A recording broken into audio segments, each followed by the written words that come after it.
부분적인 순종은 불순종입니다. 오늘 말씀의 제목입니다.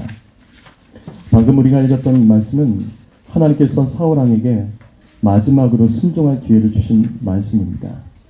주님은 사무엘을 통해서 이 사울 왕에게 이같이 명령을 내리셨습니다. 2절과 3절 말씀을 보시면 사울 왕 시대로부터 400년 전 이야기입니다. 400년 전에 이스라엘이 출애굽을 했을 때 일입니다. 이스라엘이 출애굽을 했을 때 아말렉이 이 하나님이 함께 하시는 이 이스라엘을 괴롭혔던 죄를 400년 후인 이때 사울을 통해서 심판하시겠다라는 말씀입니다. 이때 주님은 사울에게 아말렉에 대하여 단 하나도 사람이든 짐승이든지 다 죽이라고 명령을 하셨습니다. 성도 여러분, 아말렉의 죄는 하나님이 지지하시는 이스라엘을 회방했던 죄입니다. 아말렉의 죄는 하나님께서 사용하시는 자를 대적한 죄입니다.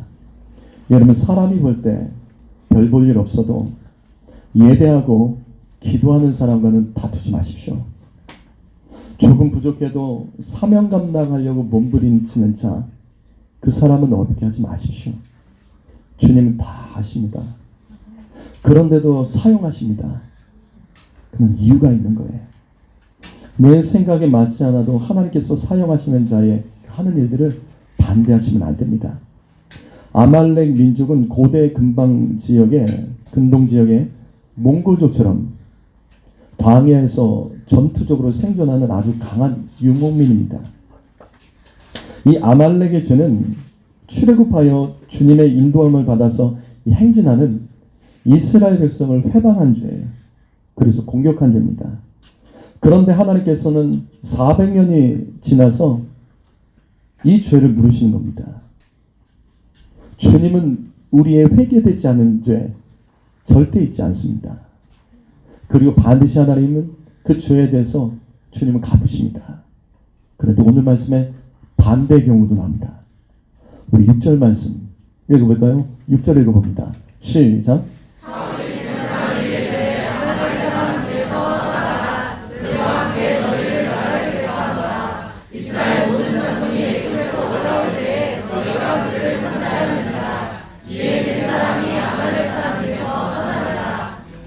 하나님께서는 아말렉은 남기지 말고 다 죽이라고 명령하셨지만 동시에 내 개인 사람들은 살려내라. 그들은 살려야 된다고 말씀을 하시고 그것을 통해서 사울이 그렇게 행하는 겁니다. 개인 속속, 개인 사람들. 이 사람들은 누구냐면 모세의 이 아내 쪽 집입니다. 무슨 말이냐면 모세가 40세 때 애굽에서 탈출해서 미디안으로 도망칩니다. 그를 받아줘서 사위로 받아들이고 그를 40년간 품어줬던 사람이 바로 그 장인 르우엘입니다. 이 르우엘, 이 처가에 속한 이 족속이 바로 개인 사람입니다. 이들은 아말렉과 달리 출애굽한 이스라엘을 도와줬는데 어떻게 도와주냐면 모세의 처남이 호밥입니다. 호밥은 광야 가운데서도 이스라엘이 길을 잃지 않도록 그 길잡이가 되어서 그 출애굽을 도와줍니다. 그런데 사울 왕 당시 겐족속 사람들이 아말렉 거주지에 섞여서 살고 있었어요. 그래서 하나님께서는 사울 왕에게 그들은 살려야 된다 말씀하신 거예요. 하나님께서는 출애굽 시대에 아말렉의 죄에 대해서는 400년 만에 심판하셨지만 반대로 이스라엘을 도왔던 이 겐족속의 은혜는 400년 후에라도 주님은 갚아주셨습니다. 그래서 사울을 통해서 아말렉을 멸망시키고 그 땅을 겐족속에게 주기를 원하셨던 거예요. 이것이 바로 오늘 말씀입니다. 그렇다면 우리는 이 말씀에서 먼저 두 가지 하나님의 음성을 들어야 됩니다. 첫 번째로 여러분, 하나님께서는 반드시 우리가 우리의 선한 행위와 그 다음에 섬김, 헌신에 대해서 주님은 꼭 갚아주시는 하나님이신 줄 믿습니다. 여기 갈라디아서 6장 9절 말씀을 읽어보죠. 있습니다. 큰 소리로 시작.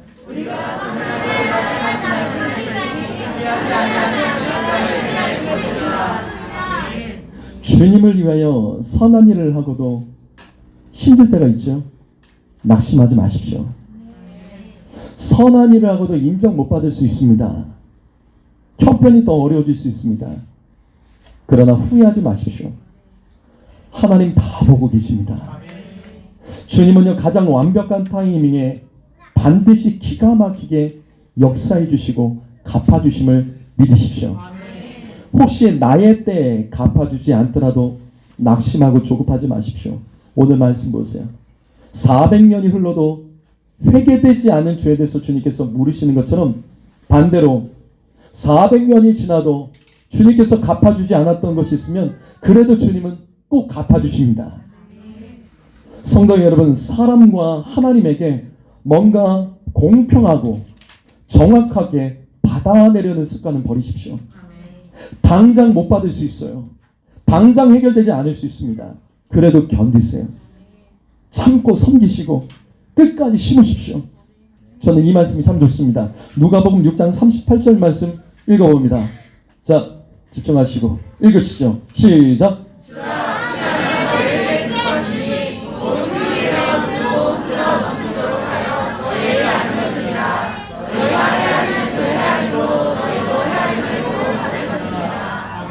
성도 여러분, 심는 자, 주는 자가 되십시오.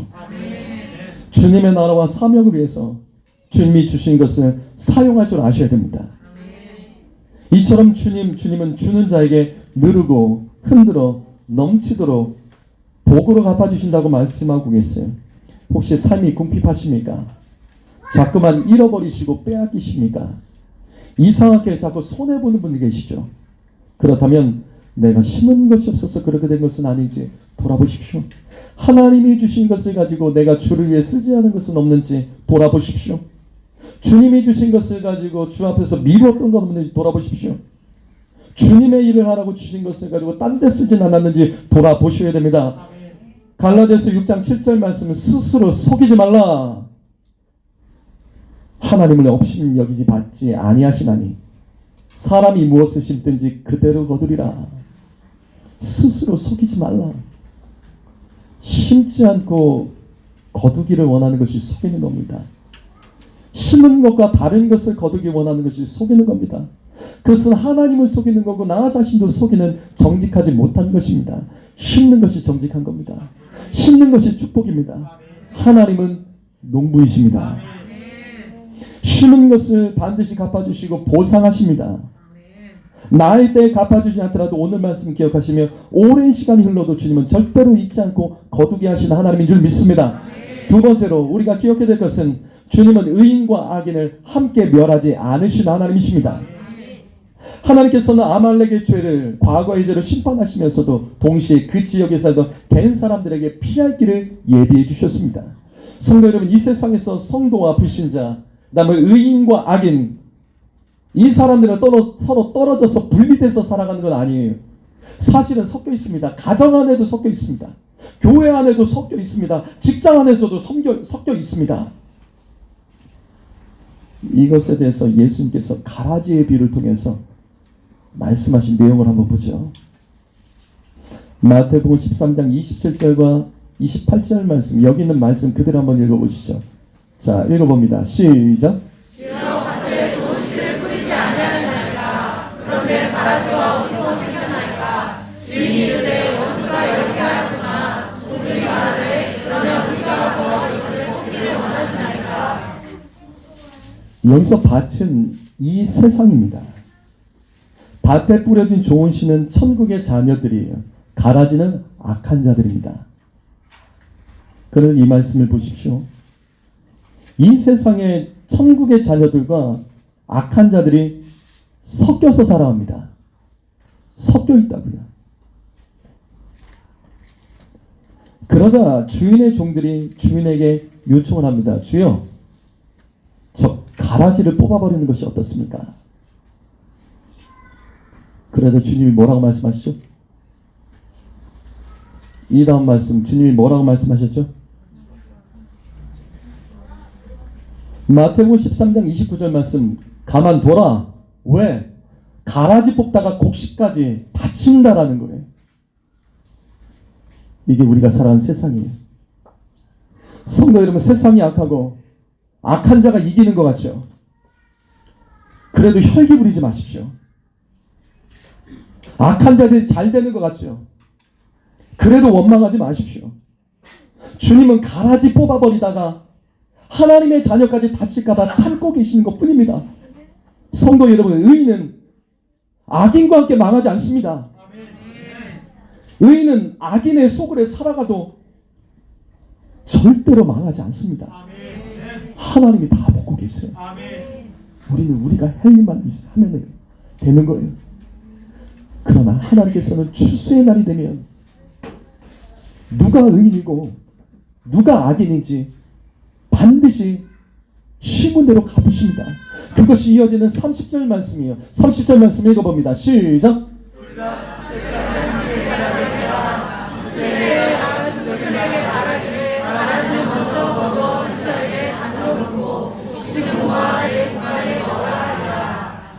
가라지 같은 악한 자들과 함께 있어도 끝까지 견디십시오. 아직은 때가 아닌 겁니다. 감정 상하지 마시고 시험 들지 마시고 상처받지 마십시오. 이기셔야 되는 거예요. 저는 이 말씀 믿습니다. 추수의 날이 되면 반드시 하나님이 다 갚아주실 거예요. 알곡은 천국 곳간에 창고에 들여두시고 가라지는 불태워 심판하실 하나님, 저는 그걸 믿습니다. 내가 공의롭게 하려고 하지 말고 주님이 공의롭게 하실 그때를 기다릴 줄 아셔야 됩니다. 사랑하는 성도는 다시 반복합니다. 의인은 악인과 함께 망하지 않습니다. 주님을 위해서 손해본 사람은 절대로 망하지 않습니다. 오직 의인은 믿음으로 말미암아 살리라. 시편 37편 24절과 25절 말씀 읽어보시죠. 읽습니다. 시작.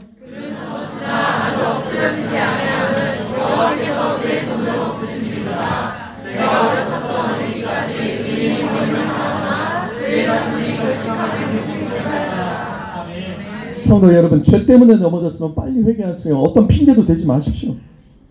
그러나 주님을 위해 살다가 지치고 넘어졌다면 조금만 더 참고 견디십시오. 의인은 악인과 함께 망하지도 않고 버림당하지도 않습니다. 그리고 의인의 자손들은 하나님께서 끝까지 책임져 주시고 살리시고 붙들어 주심을 믿습니다. 심어야 되는 거예요. 다시 오늘 말씀 6절로 돌아가시죠. 왜 하나님께서는 아말렉을 멸망하여 심판하라는 말씀과 동시에 너는 겐 족속 그들은 안전하게 살려내라고 사울에게 동시에 명령을 하셨을까? 사울에게 이 두 명령을 하신 이유, 그것은 바로 너 아말렉 되지 말고 지금이라도 겐 족속처럼 되라고 구원의 말씀을 선포하신 것입니다. 아말렉 같은 세상에서도 너 어쩔 수 없이 아말렉 되지 말고 겐 족속처럼 하나님이 지지하는 자들을 돕고 주의 말씀을 통해 구원받으라고 주님께서 말씀하고 계시는 거예요. 사랑하는 성도 여러분, 내 가정과 가문이 아말렉 같습니까? 내 일터가 아말렉 같습니까? 이 땅과 이 시대가 아말렉 같습니까? 그래도 아말렉 되지 마십시오. 지금 당장 가라지 뽑다가 알곡 닥칠까봐 하나님께서 참고 계시는 것 뿐이라고요. 그들과 타협하시면 안 돼요. 가라지는 반드시 심판당합니다. 하지만 때가 되면 겐족속 같은 알곡들은 하나님께서 보상하시고 갚아주시고 도와주시고 살려주심을 믿습니다. 그렇다면 사울왕은 이 같은 하나님의 말씀, 이 경고의 음성을 듣고 그러면 그는 어떻게 했을까? 그는 어떻게 했을까? 오늘 말씀 8절 말씀을 보시면 아각 왕은 살려둡니다. 그리고 나머지 모든 백성을 진멸했습니다. 주님은 다 죽이라고 말씀하셨지만 아각 왕만 살려둬요. 온전히 순종하지 않았습니다. 적당하게 부분적으로만 순종했습니다. 분명 하나님께서는 3절에서 하나도 남기지 말라고 말씀하셨지만 이상하게 사울왕은 아각 왕만은 살려뒀어요. 그럼 왜 사울은 아말렉 왕은 살려두었을까요? 왜 살려뒀죠? 왜 살려뒀을까요?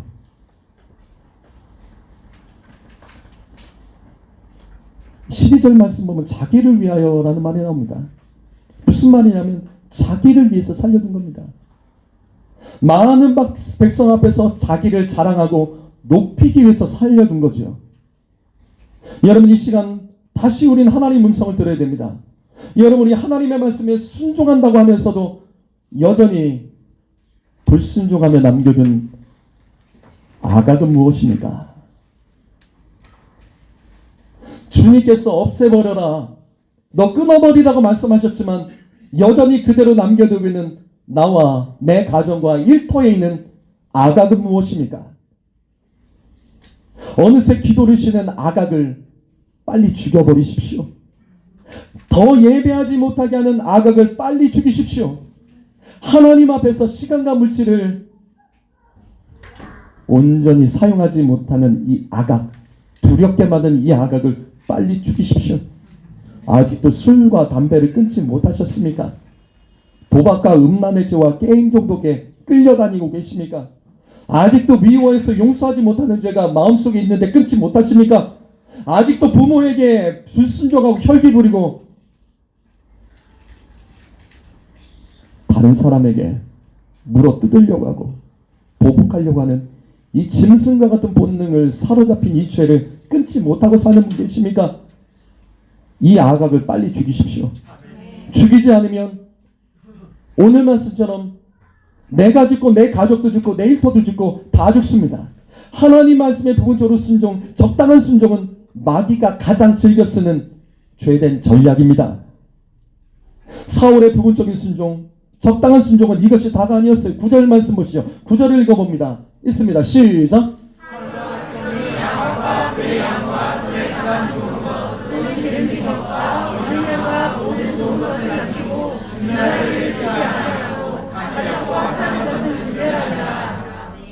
분명히 주님께서는 짐승도 다 죽이라고 명령하셨죠. 근데 사울은 그렇게 하지 않았습니다. 가장 좋은 것, 기름진 것, 어린 양과 좋은 것은 남겨두고 가치 없고 하찮은 것만 진멸했습니다. 분명 3절에서 주님은 사울 왕에게 하나도 남기지 말라고 다 죽이라고 했지만 사울은 부분적인 순종, 또 적당한 순종을 했습니다. 그거 왜 그랬을까? 왜 이랬죠? 사울이 왜 남겨뒀죠?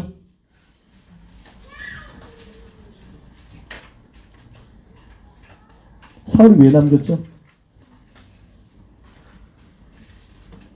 나중에 이 사울이 이것을 가지고 이렇게 말합니다. 사무엘상 15장 15절 말씀 보면 제사하려고 남겨뒀다. 그래서 좋은 거 남겨뒀다. 그런데 이 말씀을 자세히 보세요. 사울은 좋은 짐승을 남겨둔 이유는 자기를 위해서 남긴 것이 아니다. 하나님 위해서, 그 중에서 자신이 제사하려는 것이 아니라 사무엘 당신을 위해서, 당신이 제사할 수 있도록 당신의 제사를 위해서 좋은 짐승을 남겼다라고 말합니다. 여러분, 그런데 이 말투가 왠지 익숙한 분이 계십니까? 사울의 이 같은 말투가 익숙한 분이 계십니까? 사실은 나를 위해서 죄 지어놓고 그리고 불순종해놓고 내가 다른 사람을 위해서, 가족을 위해서, 교회를 위해서, 하나님을 위해서 어쩔 수 없다고 핑계대는 분 계세요? 내가 손해보지 않기 위해서 부분적인 순종하고 적당하게 순종해놓고 내가 주님을 위해서, 다른 사람을 위해서 크게 손해보는 것처럼 말하는 분 계십니까? 사울이 자기의 죄가 들키자 사무엘을 위해서, 하나님을 위해서 했다고 핑계를 냅니다. 성도 여러분, 바로 이것입니다. 이런 부분적인 순종과 이 적당한 순종, 이게 얼마나 무서운 죄인 줄 아세요? 말씀에 부분적으로만 순종하는 것, 적당하게 순종하는 것, 이게 얼마나 무서운 죄냐면 회개하지 않습니다. 이런 사람은 회개하지 않아요.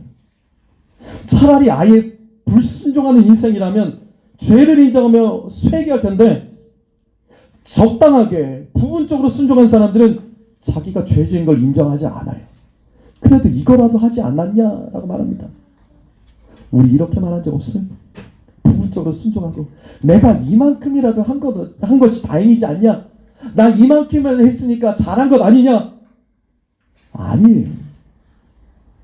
우리는 이 말씀을 통해서 부분적인 순종, 적당한 순종의 정체를 알아야 됩니다. 그 정체는 바로 이거예요. 말씀을 변형시키는 죄예요. 사울왕을 보십시오. 그는 하나님의 말씀에 온전히 순종하지 않았습니다. 그런데 보십시오. 죄의식이 하나도 없죠. 왜 그랬을까? 하나님의 말씀을 들었지만 그가 그 말씀을 나의 방식으로 변질시켜 놨기 때문에 그래도 이거는 하나님의 말씀이다라고 그가 착각하고 있기 때문이에요. 사울은 아말렉의 모든 것을 진멸하라는 하나님 말씀을 들었지만 자기 기준으로 말씀을 변질시켜 버렸습니다. 다 죽이는 것보다 살려두고 그것을 잘 사용하는 것이 더 좋겠지. 그래서 그것이 하나님께 더 영광 돌릴 수 있는 방법이 될 수도 있겠지. 그리고 그것이 나에게도 영광이고 모든 백성이 더 하나 될 수 있으면 더 좋겠지. 다양한 머리를 굴리면서 이성적이고 합리적인 판단을 가지고 말씀을 자기 편한 대로 변형을 시켰습니다. 하지만 이것에 대해서 주님께서는 뭐라고 말씀하시냐면 그 유명한 말씀 사무엘상 15장 22절 말씀 읽어봅니다. 읽어보시죠. 시작.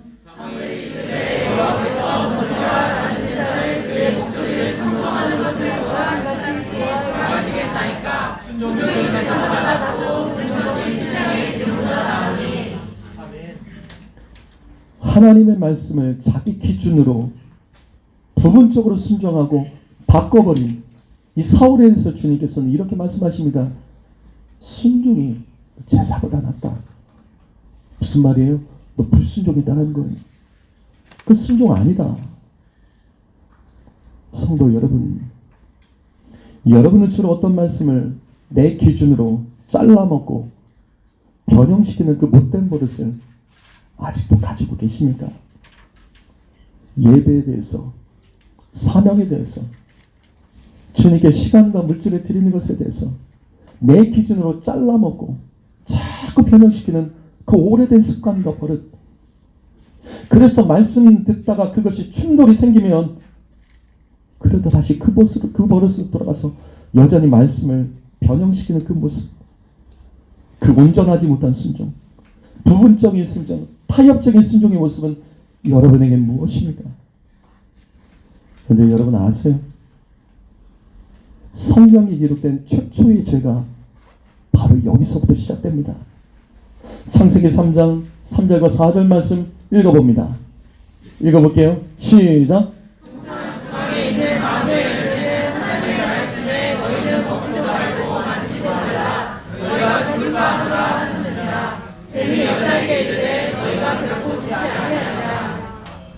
하와는 선악과를 따먹으면서 반드시 죽는다는 하나님의 말씀을 바꿔버리죠. 죽을까 하노라. 죽을 수도 있다 라고 주님이 말씀했다고 그가 말씀을 변형시켜요. 그리고 결국은 그 선악과를 따먹습니다. 그런데 보세요. 뱀이 뭐라고 하는지. 하와가 하나님의 말씀을 변형시켰을 때 뱀은 하와가 말씀을 변형시킨 것을 적극 지지하며 이렇게 말합니다. 그래, 절대 안 죽어. 말씀을 뒤집어 버렸어. 그러면서 하와의 말씀을 변형시킨 것을 격려해 주었습니다. 여러분 바로 이겁니다. 우리가 하나님의 말씀을 변형시키면 하나님은 미워하시지만 마귀는 기뻐하며 지지해 줍니다. 사랑하는 성도 여러분, 하나님의 지지를 받으셔야 됩니다. 말씀을 내 마음대로 변형시키고 마귀를 즐겁게 하는 인생이 되지 마십시오. 여러분 이 원리를 놓치지 마세요. 내 주변에 내가 하나님의 말씀에서 벗어났을 때, 내가 정말 하나님의 말씀에서 조금이라도 벗어났을 때, 근데 내 주변에서 괜찮아, 그럴 수 있어, 나도 이해해줄게, 어쩔 수 없는 것이. 내가 말씀에서 벗어난 지점, 내가 나의 형편과 사정으로 말씀을 변형시킨 이 지점을 이해해주는 사람이 있다면 가까이 하지 마세요. 가까이 하지 마세요. 마귀는 말씀 바꾸는 자를 지지합니다. 그런데 아니라고, 그것은 하나님의 말씀이 아니라고, 그것은 죄라고, 그건 말씀과 다르다고, 그건 하나님의 뜻이 아니라고 말하는 사람이 있다면 지금 당장은 서운하고 그것 때문에 자존심 상하고 화가 나더라도 여러분 그 사람을 놓치지 마세요. 하나님이 붙여준 사람입니다. 우리는 오늘 이 말씀을 통해서 사울을 향하신 하나님의 그 뜻과 계획을 깨달아야 됩니다. 말씀을 변형시켜서 순종하면 그것은 부분적인 순종, 적당한 순종, 타협적인 순종, 이거는요 순종이 아니라 불순종입니다. 성도 여러분, 힘들어도 말씀대로 순종해야 됩니다. 하나님은 말씀대로 순종하면 반드시 갚아주십니다. 말씀대로 순종하십시오. 말씀만큼 순종하십시오. 그러면 말씀대로 복을 받습니다. 말씀만큼 복을 받습니다. 말씀만큼 승리합니다. 이 원리를 가지고 말씀대로 살아가는 자, 그의 인생 하나님께서는 반드시 끝까지 갱족속에게 주님께서 행하셨던 것처럼 갚아주시고 도와주시고 인정해 주실 줄 믿습니다. 이 말씀의 원리로 승리하십시오. 오늘 타협되고 내가 잘라먹은 말씀에 대해서 빨리 인정하고 회개하십시오. 똑같은 상황에서 다 그렇게 하는 건 아닙니다. 더 어려운 상황에서 그 말씀을 지켜내는 사람들이 있다는 걸 기억하며 안 되는 나 자신에 대해서 회개하고, 특별히 아버지 여러분, 아버지들이 하셔야 돼요. 아내에게 맡기지 말고 아버지가 하세요. 아버지가 살아야 가정이 삽니다. 제가 아무리 말씀을 보고 교회에서 목양을 하고 해봐도 아버지가 안 되면 한계가 있어요. 어머니가 안 되면 한계가 있어요. 아버지가 안 되면요 결국 거기서 막혀요. 아버지 여러분, 깨어 말씀대로 순종하십시오. 깨어 말씀에 순종하며 그 말씀 따라 걸어가십시오. 주님은 반드시 보장하십니다. 주님은 반드시 갚아주십니다. 기도하겠습니다. 하나님 아버지, 자꾸 말씀을 바꾸는 자들이 있습니다. 말씀을 잘라먹고 토막내서 부분적으로만 순종하는 사람이 있습니다.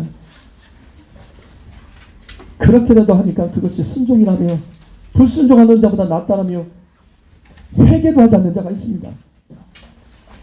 겸손의 마음을 허락하여 주시옵시고, 그들이 하나님 아버지 하나님 말씀대로 살아가다가 진짜 하나님께서 함께 하시는 그 복을 누리는 경험하는 자, 모델들이 이 안에서 사방에서 일어나게 하여 주시옵소서. 예수 오래 믿어도 여전히 그 지경을 벗어나지 못하고 그 수준의 신앙에서 적당한 수준의 날마다 타협하고 있는 자를 확장시켜 나가도록 하나님 그들에게 결단을 허락하여 주시옵시고 온전한 순종이 이루어지게 도와 주시옵소서. 감사드리며 예수님의 이름으로 기도합나이다. 아멘.